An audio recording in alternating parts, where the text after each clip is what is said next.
Ikigo ISTEEBU gifatikanije n'ishirahamwe mpuzamakungu UNFPA mu mpfunyapfunyo y'ururimi rw'igifaransa batunganije inama yo guhanahana ivyiyumviro ku bijanye na rusansuma izoba mu mwaka wa 2022. Iyo rusansuma ikazoba igize kane mu gihugu c'u Burundi, ariko yoyo ngo ikazoba ifise ico itandukaniyeko n'izimaze gukorwa, kuko yoyo ngo izokorwa mu buhinga bwa none. Iyo rusansuma kandi ikazoba igizwe n'ibice bitatu, aha twovuga rusansuma y'abantu, uburaro, uburimyi hamwe n'ubworozi.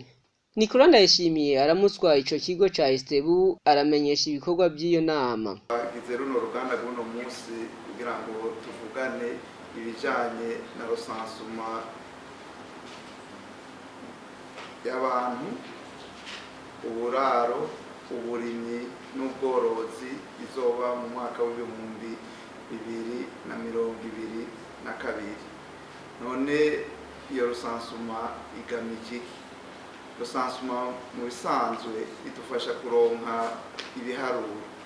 ibiharuro bitandukanye na bijya bindi biharuro turonka byo iyo turiko turagira amatohoza, kuko rusansuma itwereka uko abenegihugu bangana mu gihugu cose. Novuga yuko yoba ari nk'uko umfotoye yerekana rero igitigiri c'abenegihugu mu Burundi, abarundi n'abandi batari abarundi bazoba baba mu Burundi. Iyo rusansuma rero akije yerekana kabijya turabiye ku zindi rusansuma zitatu Burundi bwari bumaze gukora, nuko izoca nayo iraba n'ibijanye n'uburimyi n'ubworozi. Iyo novuga yuko ari intambwe ya mbere tuteye turabiye kuri izo rusansuma zitatu zari ziheze. Ikindi novuga nuko tuzokoresha ubuhinga bwa none mu kugira rusansuma. Kare twara dukoresha impapuro. Uyo muyobozi yongera asigura ico iyo rusansuma izofasha mu gihugu c'u Burundi. Rusansuma rero izocifasha iki?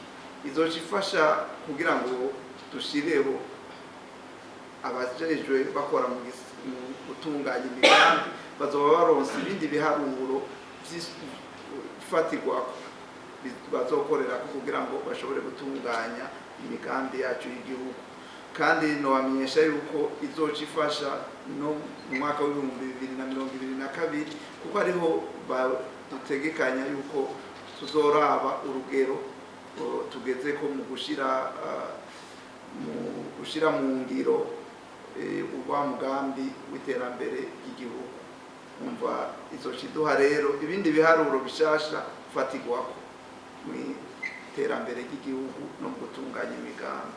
Mwomenya ko ico gikorwa gishobora kuzotwara imiliyardi yababa 40 y'amafaranga y'amarundi.